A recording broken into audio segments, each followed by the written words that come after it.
Soya ಹಾಕಿ ಆಲೂಗಡ್ಡೆ ಹಾಕಿ ಬಟಾಣಿ ಹಾಕಿ ಕುರ್ಮಾ ಮಾಡಿದ್ದೀನಿ. ನೀವು ಮನೇಲಿ ಈ ಥರ ಮಾಡಿಕೊಡಿ, ಎಷ್ಟು ಚೆನ್ನಾಗಿರುತ್ತೆ. ನಾನ್ ವೆಜ್ ತಿಂದಿರೋರು ಯಾವ ವಾರನಾರು, ಸೋಮವಾರ ಮಾಡಲ್ಲ ಆ ವಾರ ಮಾಡಲ್ಲ ಅನ್ನಂಗಿಲ್ಲ, ಯಾವ ವಾರನಾರು ಮಾಡ್ಕೊಂಡು ತಿನ್ಬೋದು. ವಾರ ವಾರ ಇಡ್ಲಿ ದೋಸೆಗೆ ಚಪಾತಿಗೆ ಪೂರಿಗೆ ಅಮ್ಮ ಅವತ್ತು ಹೋದ ವಾರ ಮಾಡಿದ್ದಲ್ಲ ಆ ಥರ ಮಾಡಮ್ಮ ಅಂತ ಹೇಳ್ಬೇಕು ಮಕ್ಕಳು. ಆ ಥರ ಮಾಡಿ ನೀವು ಕೊಡ್ತಾಯಿರಿ, ತಿಂತಾಯಿರಲಿ. ಬರೋ ವಾರ ನಿಮ್ಗೆ ಇನ್ನೊಂದು ವಿಡಿಯೋ ಹಾಕ್ತೀನಿ. ನಿಮ್ಗೆ ಏನಾದ್ರು ತುಂಬ ಇಷ್ಟ ಆದರೆ ಚೆನ್ನಾಗಿದೆ ಆಂಟಿ, ತುಂಬ ಚೆನ್ನಾಗಿತ್ತು, ನಾವು ಮಾಡಿ ತಿಂದ್ವಿ ಅಂತೇಳಿ ನಂಗೊಂದು ಕಮೆಂಟ್ ಮಾಡಿ. ನಾನು ನೆಕ್ಸ್ಟ್ ವಾರ ಇನ್ನೂ ಖುಷಿ ಆಗೋಂಗೆ ಇನ್ನೊಂದು ವಿಡಿಯೋ ಹಾಕ್ತೀನಿ. ಬಿಸಿನೀರು ಕಾಯಿಸ್ಕೊಂಡಿದ್ದೀನಿ, ಇದು ಸ್ವಲ್ಪ ಸೋಯಾ ಹಾಕ್ಕೊತಾ ಇದ್ದೀನಿ.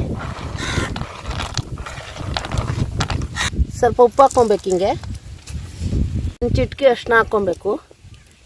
ಇದು ಚೆನ್ನಾಗಿ ಸ್ವಲ್ಪ ನೀರಲ್ಲಿ ಒಂದೆರಡು ನಿಮಿಷ ಇರಲಿ.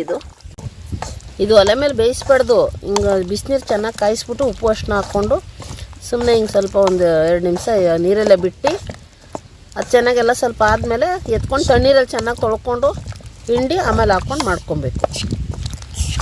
ಇದಾಯಿತು, 5 ನಿಮಿಷ ಆಗಿದೆ ನೋಡಿ. ಈ ಥರ ಗಲೀಜೆಲ್ಲ ಹೋಗ್ಬಿಡ್ತದೆ ಹಿಂಗೆ ಅಷ್ಟನ್ನ ಉಪ್ಪು ಹಾಕಿದ್ರೆ. ಇದು ಬೇರೆ ತಿರ್ಗಾ ಬೇರೆ ಫ್ರೆಶ್ ನೀರು ತೊಗೊಂಡು ಬೇರೆ ನೀರಲ್ಲಿ ತಿರ್ಗಾ ತೊಳಿಬೇಕಿದೆ. ನೀರು ಕುದೀತಾ ಇದೆ. ಇದು ಆಲೂಗಡ್ಡೆ ಬೇಯಕ್ಕೆ ಹಾಕ್ತಾಯಿದ್ದೀನಿ. ಇದು ಸ್ವಲ್ಪ ಬೇಯಬೇಕು. ಇದು ಬಟಾಣಿ ಹಾಕ್ತಾಯಿದ್ದೀನಿ ಆಲೂಗಡ್ಡೆ ಜೊತೆ. ಸ್ವಲ್ಪ ಕಲ್ಲುಪ್ಪು ಹಾಕೋತಾ ಇದ್ದೀನಿ. ಹಿಂಗೆ ನೊರೆಲ್ಲ ಈಚೆ ಬರಬೇಕಿದು. ಹಿಂಗೆ ಚೆನ್ನಾಗಿ ತೊಳೆದ್ಬಿಟ್ಟು 2 ಸತಿ ಹಿಂಗೆ ಹಾಕ್ಬೇಕು. ಹಿಂಗೆಲ್ಲ ಚೆನ್ನಾಗಿ ತೊಳೆದ್ರೆ ಅದು ನೊರೆ ಹಿಂಗೆ ಸುತ್ತಾಗಿ ಹಿಂಗೆ ನೊರೆ ಬಂದರೆ ಅದೆಲ್ಲ ಹೋಗಿದೆ ಗಲೀಜೆಲ್ಲ ಅಂತ. ಹಿಂಗೆ ಹಾಕೋಬೇಕು.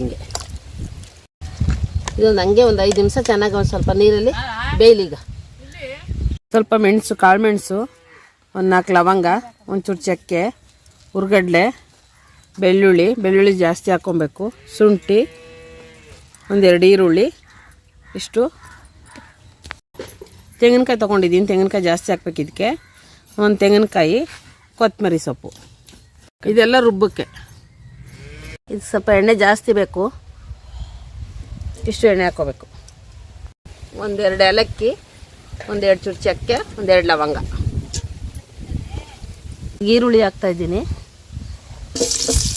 ಈರುಳ್ಳಿ ಸ್ವಲ್ಪ ಜಾಸ್ತಿ ಹಾಕ್ಕೋಬೇಕು. ಇದು ಚೆನ್ನಾಗಿ ಕೆಂಪಗಾಗಬೇಕು. ಕೆಂಪಗಾಗೋ ತನಕ ಚೆನ್ನಾಗಿ ಹುರಿಬೇಕು.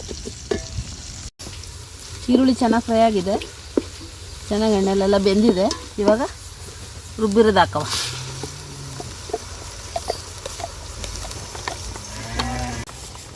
ಒಂದು ಅರ್ಧ ಸ್ಪೂನಷ್ಟು ಅರಿಶಿನ ಹಾಕ್ಕೊತಾ ಇದ್ದೀನಿ. ಇದು ಖಾರದ ಪುಡಿ ಜಾಸ್ತಿ ಬೇಕು. ಒಂದು 4 ಸ್ಪೂನ್ 5 ಸ್ಪೂನು ಖಾರದ ಪುಡಿ ಹಾಕ್ಕೋಬೇಕು. ಖಾರ ನೋಡಿ ಹಾಕೊಳ್ಳಿ, ನಾನು ಹಾಕ್ತಾಯಿದ್ದೀನಿ, ನಿಮ್ಗೆ ಹೆಂಗೆ ಅನಿಸುತ್ತೆ ಹಂಗೆ. ಇದು ಜಾಸ್ತಿ ಖಾರ ಇದ್ದರೆ ಚೆನ್ನಾಗಿರುತ್ತೆ.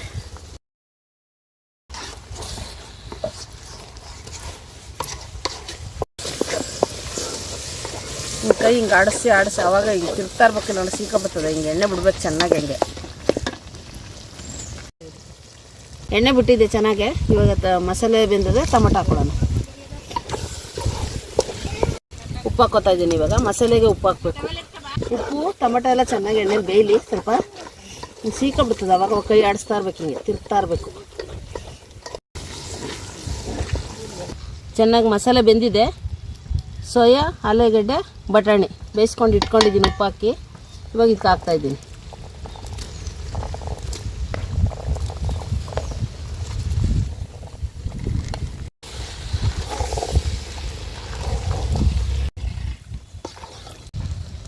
ಸ್ವಲ್ಪ ನೀರು ಹಾಕೋತಾ ಇದ್ದೀನಿ.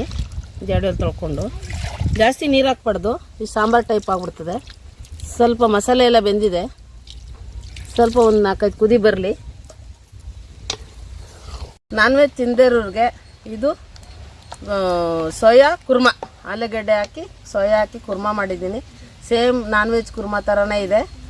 ಚಪಾತಿಗೆ, ಪೂರಿಗೆ, ಇಡ್ಲಿ ದೋಸೆಗೆ, ರೈಸ್ಗೆ, ಮುದ್ದೆಗೆಲ್ಲ ತುಂಬ ಚೆನ್ನಾಗಿರುತ್ತೆ. ಜಾಸ್ತಿ ನೀರು ಹಾಕ್ಬೇಡಿ, ಸಾಂಬಾರು ಟೈಪ್ ಆದರೆ ಚೆನ್ನಾಗಿರಲ್ಲ. ಈ ಥರ ಗಟ್ಟಿ ಇರಬೇಕು. ಕುರ್ಮಾ ಅಂದರೆ ಹಿಂಗೆ ಇರಬೇಕು. ತಟ್ಟೆ ಇಡ್ಲಿಗಂತೂ ಸೂಪರಾಗಿರುತ್ತೆ. ತಟ್ಟೆ ಇಡ್ಲಿಗೆ, ದೋಸೆಗೆ ಸೂಪರಾಗಿರುತ್ತೆ. ಚಪಾತಿಗೆ ಎಲ್ಲದಕ್ಕೂ ಚೆನ್ನಾಗಿರುತ್ತೆ. ಆದರೆ ನಾನ್ ವೆಜ್ ತಿಂದಿದ್ರು ಚಿಂತೆ ಮಾಡಬೇಡಿ, ಈ ಥರ ತೊಗೊಬನ್ನಿ, ಸೋಯಾ ತೊಗೊಬನ್ನಿ. ನಿಮ್ಗೆ ಅಕಸ್ಮಾತ್ ದಪ್ಪ ಆಲೂಗಡ್ಡೆಲಿ ಇಷ್ಟ ಆಗಿಲ್ಲ ಅಂದರೆ ಬೇಬಿ ಆಲೂಗಡ್ಡೆ ತೊಗೊಳ್ಳಿ, ಉಂಡುಂಡೆದು. ಹಂಗೆ ಸ್ವಲ್ಪ ಜೀರ್ಬಿಟ್ಟು ಬೇಯಿಸ್ಬಿಟ್ಟು ಹಾಕ್ಕೊಳ್ಳಿ. ಸೇಮ್ ಒಳ್ಳೆ ಕೈಮಾ ಥರ ಕಂಡಂಗೆ ಕಾಣುತ್ತೆ. ಇವಾಗ ಕೊತ ಅಂತ ಕುದೀತಾ ಇದೆ ನೋಡಿ. ಕೈಮಾ ರೆಡಿ, ಕುರ್ಮಾ. ಸೋಯಾಬೀನಿಸ್ ಕುರ್ಮಾ ರೆಡಿಯಾಗಿದೆ. ಹೋಟ್ಲು ಟೈಪಲ್ಲಿ ನೋಡಿ ಎಷ್ಟು ಚೆನ್ನಾಗಿದೆ. ನೋಡ್ತಾ ಇದೆ, ತಿನ್ಬೇಕು ಅನ್ನಿಸ್ತಾ ಇದೆ, ಬಾಯಲ್ಲಿ ನೀರು ಬರ್ತಾಯಿದೆ. ನಿಮಗೂ ಬರ್ತಾಯಿದ್ಯಾ?